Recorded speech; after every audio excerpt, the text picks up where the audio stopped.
I'm everyone in this scene. Okay. Act 4, Scene 1. The Heath. Enter Edgar. Enter Gloucester, led by an old man. My father poorly led? World, oh world, but that thy strange mutations make us hate thee, lie would not yield to age. Alack, sir, you cannot see your way. I have no way, and therefore want no eyes. I stumbled when I saw, full oft to seen. Our means secure us, and our mere defects prove our commodities. O dear son, Edgar, the food of thy abused father's wrath, might I but live to see thee in my touch, I'd say I had eyes again. How now, who's there? O gods, whose can say I am at the worst? I am worse than ever I was. 'Tis poor mad Tom. Is it a beggar man? Madman, and beggar too. He has some reason, else he could not beg. I, the last night's storm, I such a fellow saw, which made me think a man a worm. My son came then into my mind, and yet my mind was then scarce friends with him. I've heard more since. How should this be? Bad is the trade that must play fool to sorrow, angering itself and others. Bless thee, master. Is that the naked fellow? Aye, my lord. Alack, sir, he is mad. 'Tis the time's plague when madmen lead the blind. Do I as bid thee, or rather do thy pleasure? Above the rest be gone. I'll bring him the best peril that I have. Come on't what will. Exit. Sirrah, naked fellow. Poor Tom's a cold. I cannot daub it further. Come hither, fellow. And yet I must. Bless thy sweet eyes, they bleed. Knowest thou the way to Dover? Both stile and gate, horseway and footpath. Poor Tom hath been scared out of his good wits. Bless thee, good man's son, from the foul fiend. 5 fiends have been in poor Tom at once, of lust, of obdicate, hobbidence, prince of dumbness, Mahu, of stealing, Modu, of murder, flibbergibbet, of moping and mawing, who since possesses chambermaids and waiting women. So bless thee, master. Dost thou know Dover? Aye, master. There is a cliff, whose high and bending head looks fearfully in the confine deep. Bring me but to the very brim of it, and I'll repair the misery thou dost bear with something rich about me. From that place I shall no leading need. Give me thy arm. Poor Tom shall lead thee. Exeunt. Act 4, Scene 2. Before Albany's Palace. Enter Goneril and Edmund. Welcome, my lord. I marvel our mild husband not met us on the way. Enter Oswald. Now where's your master? Madam within, but never man so changed. I told him of the army that was landed. He smiled at it. I told him you were coming. His answer was the worse. Of Gloucester's treachery and of the loyal service of his son. When I informed him, then he called me sot and told me I'd turned the wrong side out. Then shall you go no further. It is the cowish terror of his spirit that dares not undertake. Back, Edmund, to my brother. Hasten his musters and conduct his powers. I must change arms at home and give the distaff into my husband's hand. This trusty servant shall pass between us. Ere long you are like to hear, if you dare venture in your own behalf a mistress's command. Wear this, spare speech. Giving a favor. Yours in the ranks, death. And most dear Gloucester. Exit Edmund. Madam, here comes my lord. Exit. Enter Albany. I have been worth the whistle. No, Goneril, you are not worth the dust which the rude wind blows in your face. I fear your disposition. No more, the text is foolish. See thyself, devil. Proper deformity seems not in the fiend so horrid as in woman. Vain fool. Enter a messenger. Oh, my good lord, the Duke of Cornwall's dead, slain by his servant, going to put out the other eye of Gloucester. Gloucester's eye, a servant that he bred, thrilled with remorse, opposed against the act, bending his sword to his great master. This shows you are above, you justicers, that these our nether crimes can so speedily convenge. But oh, poor Gloucester, lost he his other eye. Both, my lord, this letter, madam, craves a speedy reply. 'Tis from your sister. One way I like this well. But being widow and my Gloucester with her, may all the building in my fancy pluck upon my hateful life. Another way, the news is not so tart. I'll read and answer. Exit. Where was his son when they did take his eyes? Come with my lady hither. He is not here. No, my good lord, I met him back again. Knows he the wickedness? Ay, my good lord, 'twas he informed against him. Gloucester, I live to thank thee for the love thou show'st the king, and to revenge thine eyes. Come hither, friend. Tell me what's more thou knowest. Exeunt. Act 4, Scene 4. The same. A tent. Enter, with drum and colors, Cordelia, doctor, soldiers. Enter a messenger. News, madam. The British powers are marching hitherward. 'Tis known before. Our preparation stands in expectation of them. Oh, dear father, it is thy business that I go about. Therefore, great France, my mourning and important tear hath pitied. No blown ambition doth our arms incite, but love, dear love, and our aged father's right. Soon may I see and hear him. Exeunt. Act 4, Scene 5. Gloucester's castle. Enter Regan and Oswald. Are my brother's powers set forth? Aye, madam. Himself in person there. Madam, with much ado, your sister is the better soldier. Lord Edmund spake not with your lord at home. No, madam. What might import my sister's letter to him? I know not, lady. Faith, he is posted hence on serious matter. Whose great ignorance Gloucester's eyes being out to let him live, Edmund, I think, is gone in pity of his misery to dispatch his knighted life, moreover to descry the strength of the enemy. I must needs after him, madam, with my letter. Our troops set forth tomorrow. Stay with us, the ways are dangerous. I may not, madam. My lady charged my duty in this business. Oh, why should she write to Edmund? Might you not transport her purposes by word, belike something, I know not what. I'll love thee much, let me unseal the letter. I know your lady does not love her husband. I am sure of that. And at her late being here, she gave strange roulades and speaking looks to noble Edmund. I know you are of her bosom. I, madam? I speak in understanding. You are, I know it. Therefore I do advise you, take this note. My lord is dead. Edmund and I have talked, and more convenient is he for my hand than for your lady's. If you do find him, give him this. And when your mistress hears thus much from you, I pray, desire her call her wisdom to her. So fare you well. If you do chance to hear of that blind traitor, preferment falls on him that cuts him off. Would I could meet him, madam. I shall show what party I do follow. Fare thee well. Exeunt. Act 4, Scene 6. Fields near Dover. Enter Gloucester and Edgar, dressed like a peasant. When shall we come to the top of that same hill? You do climb it up now. Methinks the ground is even. Horrible, steep. Hark, do you hear the sea? No, truly. Why then, your other senses grow imperfect by your eye's anguish. So may it be indeed. Methinks thy voice is altered, and thou speakest in a better phrase and matter than thou didst. You're much deceived, and nothing in my change but in my garments. Methinks you're better spoken. Come on, sir. Here's the place. Stand still. Oh, how fearful and dizzy 'tis to cast one eye so low. The crows and caws that wing the midway air show scarce so gross as beetles. The fishermen that walk upon the beach appear like mice, and yon tall anchoring bark diminished to her cock a buoy almost too small for sight. I'll look no more, lest my brains turn and the deficient sight topple down headlong. Set me where you stand. Give me your hand. You are now within a foot of the extreme verge. For all beneath the moon would I not leap upright. Let go my hand. Fairies and gods prosper it with thee. Go thou, farther off. Bid me farewell, and let me hear thee going. Now fare you well, good sir. O you mighty gods, this world I do renounce, and in your sights shake patiently my great affliction off. If I could bear it longer, and not fall to quarrel with your great opposeless wills, my snuff and loathed part of nature should burn itself out. If Edgar live, oh bless him. Now, fellow, fare thee well.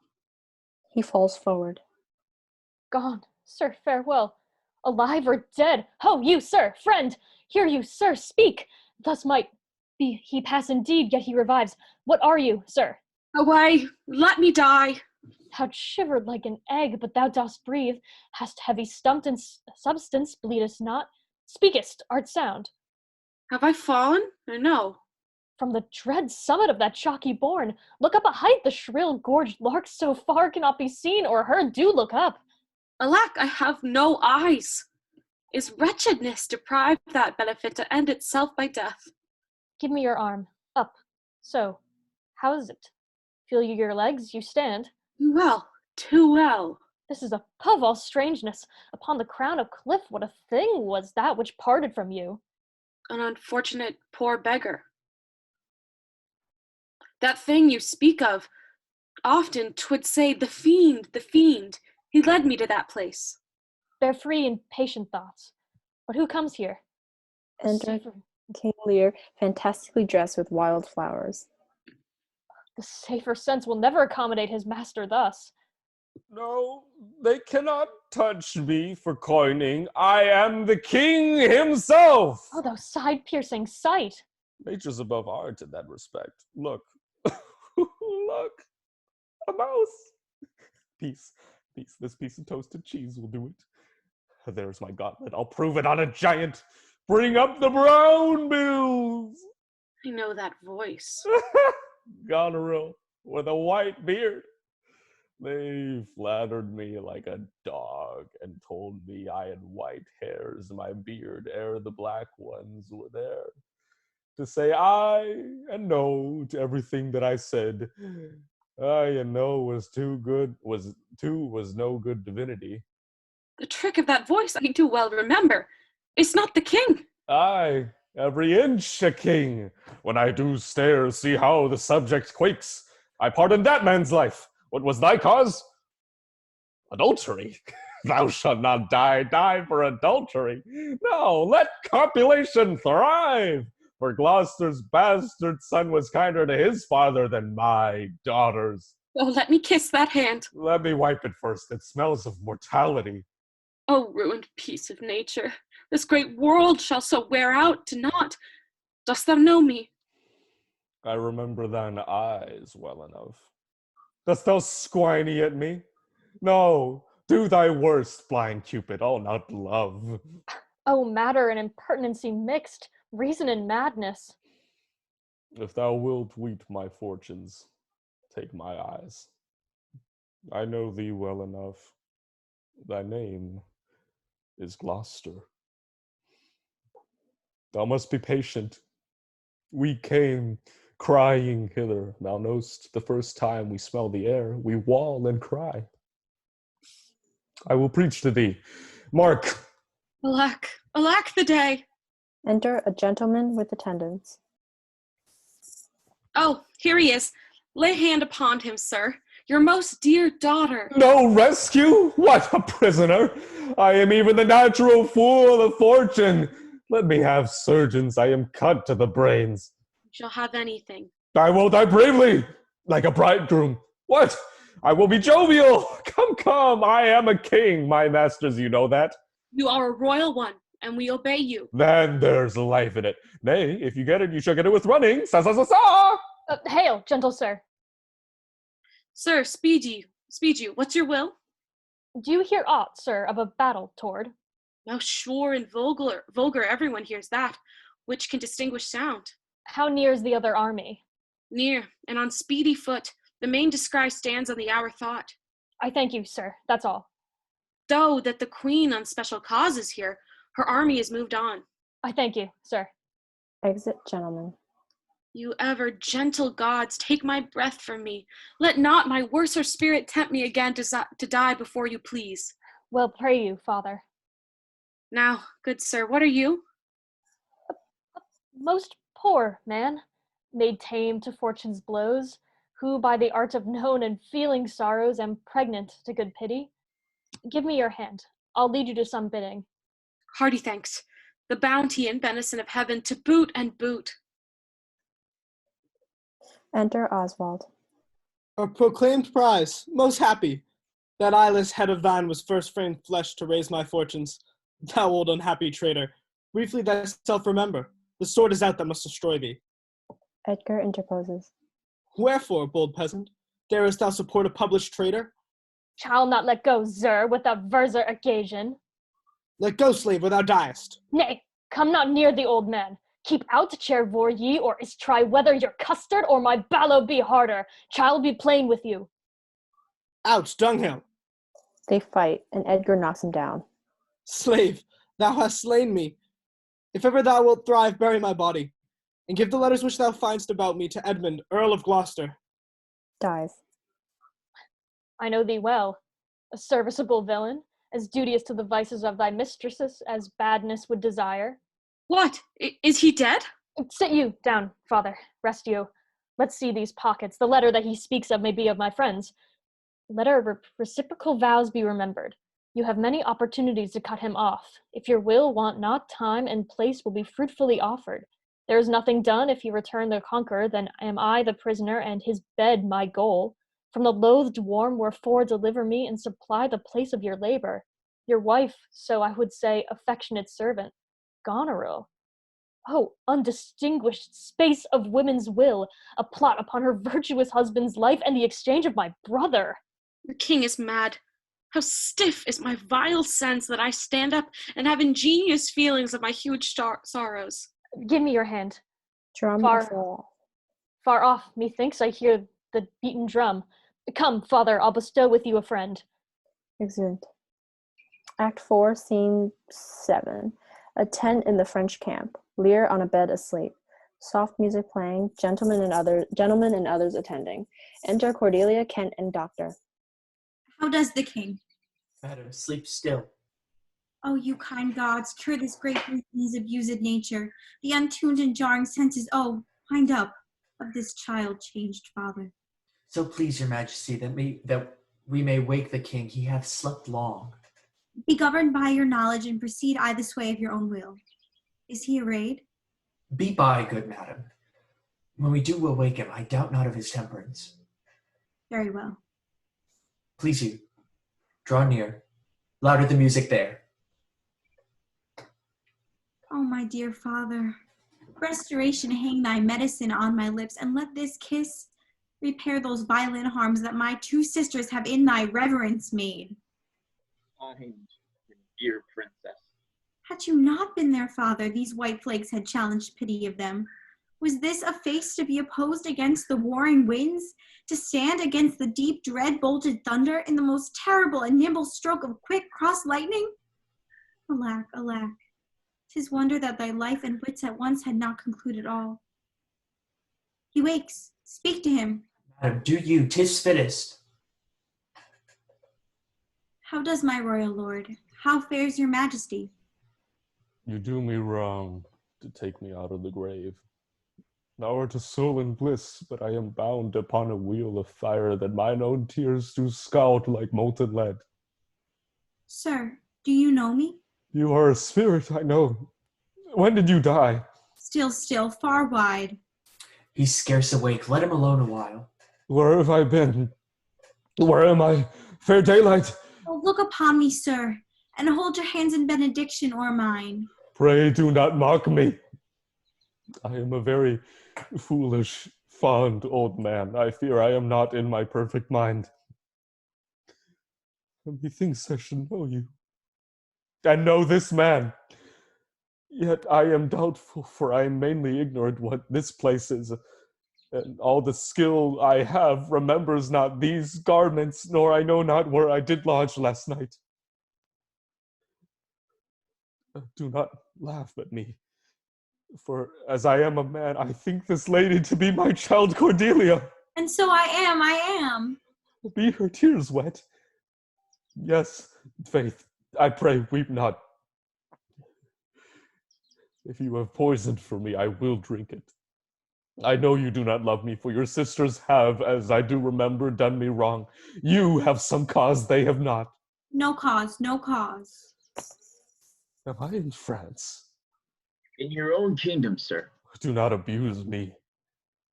Will it please your highness walk? You must bear with me. Pray you now, forget and forgive. I am old and foolish. Act 5, Scene 1. The British camp near Dover. Enter with drum and colors Edmund, Regan, gentlemen and soldiers. Now, sweet lord, you know the goodness I intend upon you. Tell me, but truly. But then speak the truth. Do you not love my sister? In honor, love. Or have you never found my brother's way to the forfended place? The thought abuses you.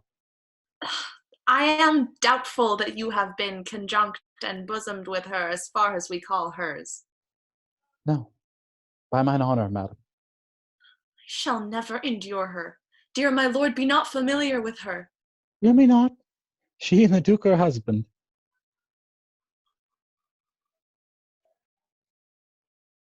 I had rather lose the battle than that sister should loosen him and me. A very loving sister, well be met. Sir, this I hear the king is come to his daughter, with others whom the rigor of our state forced to cry out. Where I could not be honest, I never yet was valiant. For this business it toucheth us, as France invades our lands. Not bolds the king with others whom I fear must most just and heavy cause make oppose. Sir, you speak nobly. Why is this reasoned? Combine together against the enemy, for these domestic and particular broils are not the question here. Let's then determine with the ancient of war on our proceedings. I shall attend you presently at your tent. Sister, you'll go with us. No. 'Tis most convenient. Pray you, go with us. Oh, I know the riddle. I will go. As they are going out, enter Edgar disguised. If ever your grace had speech with men so poor, hear me one word. I'll overtake you. Speak. Before Exeunt you- all but Albany and Edgar. Before you fight the battle, ope this letter. If you have victory, let the trumpet sound for him that brought it. Wretched though I may seem, I can produce a champion that will prove what is avouched there. If you miscarry, your business of the world hath so an end, and machination ceases. Fortune love you. Stay till I have read the letter. I was forbid it. When time shall serve, let but the herald cry, and I'll appear again. Why, fare thee well. I will o'erlook the paper. Exit Edgar. Re-enter Edmund. The enemy's in view. Drop your powers. Here is the guess of their true strength and forces by diligent discovery. But your haste is now urged on you. We will greet the time. Exit. For both of these sisters have I sworn my love. Each jealous of the other as the stung are of the adder. Which of them shall I take? Both, one, neither. Neither can be enjoyed and both to remain alive. Think the widow exasperates, makes mad her sister Goneril. And hardly shall I carry out my side, her husband being alive. Huh. Now then, we'll use his countenance for the battle, which, being done, let her who would be rid of him devise his speedy taking off. As for the mercy which he intends to Lear and Cordelia, the battle being done and they within our power, shall never see his pardon. My state stands on me to defend, not to debate. Exit. Act 5, Scene 2. A field between the two camps. Alarum within. Enter, with drums and color, King Lear, Cordelia, and soldiers, over the stage, and exeunt. Enter Edgar and Gloucester. Away, old man, give me thy hand, away. King Lear hath lost, he and his daughter taken. Give me thy hand, come on. No farther, sir. A man may rot even here.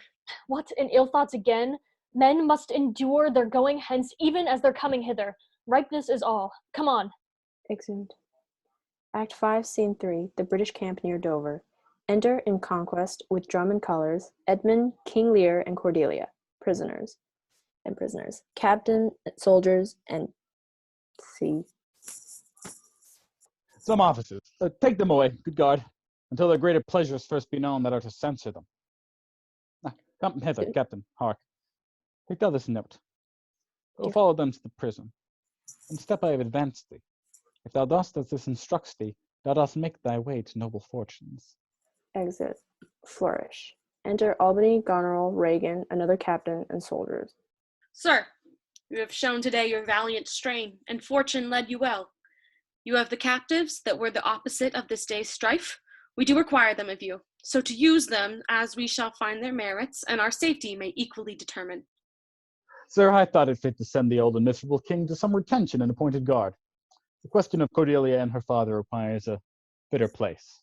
Sir, by your patience, I hold you but a subject of this war, not as a brother. That's as we list to grace him. Methinks our pleasure might have been demanded, ere you had spoke so far, he led our powers. Not so hot.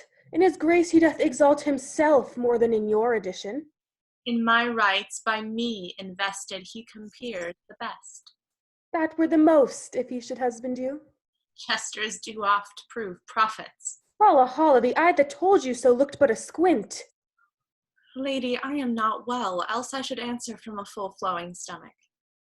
General, take thou my soldiers, prisoners, patrimony. Dispose of them, of me. The walls are thine. Witness the world that I create thee here, my lord and master. Mean you to enjoy him? The let alone lies not in your good will. Nor in thine, lord.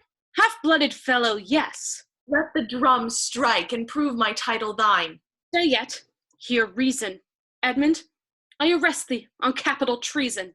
Pointing to Goneril. For your claim, fair sister, I bar it in the interest of my wife. If you will marry, make your loves to me, my lady is bespoke. An interlude. Thou art armed, Gloucester. Let the trumpet sound. If none appear to prove upon thy head thy heinous manifest and many treasons, I'll prove it on thy heart. Ere I taste bread, thou art in nothing less than I have here proclaimed thee. Sick. Oh, sick. If not, I'll never trust medicine. What is the world is he that names me traitor?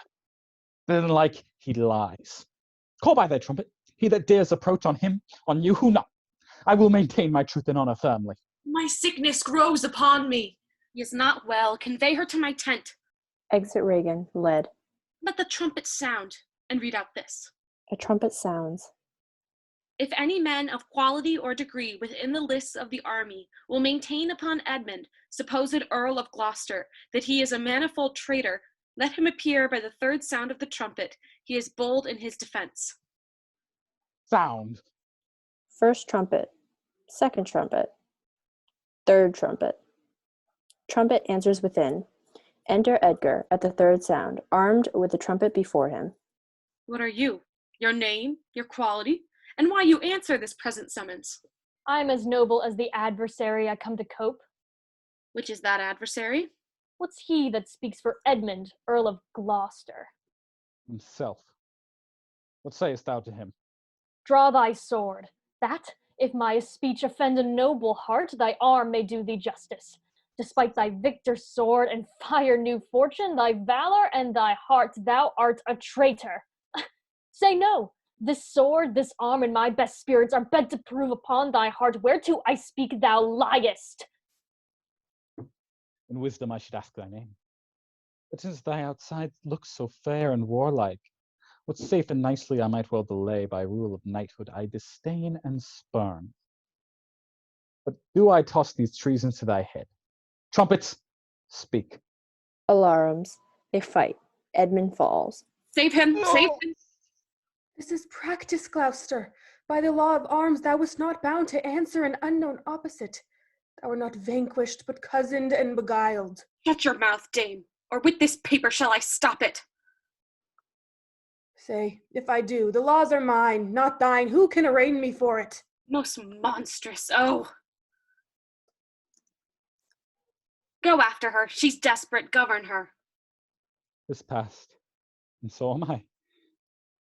But what art thou that hast this fortune on me? If thou art noble, I do forgive thee. I am no less in blood than thou art, Edmund. My name is Edgar, and thy father's son. Worthy prince, I know it. Where have you hid yourself? How have you known the miseries of your father? Our lives' sweetness taught me to shift into a madman's rags, to assume a semblance that very dogs disdain. And in this habit, I met my father with his bleeding rings. Those their precious stones new lost, became his guide, led him, begged for him, saved him from despair, never, oh fault, revealed myself unto him until some half hour passed when I was armed, whilst I was big in clamor, came there in a man, his strong arms fastened on my neck and bellowed out as he held burst heaven. His grief grew puissant, and the strings of life began to crack. Twice then the trumpet sounded, and there I left him tranced. Enter a gentleman with a bloody knife. Help, help, oh help! 'Tis hot, it smokes! It came from the heart of... Oh, she's dead! Who's dead? Speak. Your lady, sir, your lady, and her sister. By her is poison, she hath confessed it. I was contracted to them both. All three now marry in an instant. Produce their bodies, be they alive or dead. This judgment of the heavens that makes us tremble touches us not with pity. Exit gentleman. I am come to bid my king and master I good night. Is he not here? The wheel has come full circle. I am here. Methought thy very gait did prophesy a royal nobleness. I must embrace thee. I am come to bid my king and master I good night. Is he not here? Great things of us forgot. Speak, Edmund. Where's the king? And where's Cordelia? Seest thou this object, Kent? The bodies of Goneril and Regan are brought in. Alack, why thus? Yet Edmund was beloved. The one the other poisoned for my sake, and half slew herself. Well thought on. Take my sword, give it to the captain. Haste thee for thy life. Exit Edgar. He hath commissioned from thy wife and me to hang Cordelia in the prison, and to lay the blame upon her own despair that she fordid herself. The gods defend her. Bear him hence a while. Edmund is borne off. Re-enter King Lear with Cordelia dead in his arms. Edgar, captain, and others following. Oh, you are men of stones!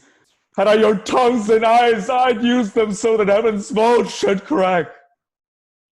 She's gone forever. Lend me a looking glass. If that her breath will mist or stain the stone, why then she lives. If this feather stirs, she lives. If it be so, it is a chance which does redeem all the sorrows that ever I have felt. Oh, my good master. Prithee away. 'Tis noble Kent, your friend. A plague upon you! Murderers! Traitors all! I might have saved her. But now she's gone forever. Cordelia, stay a little. Huh?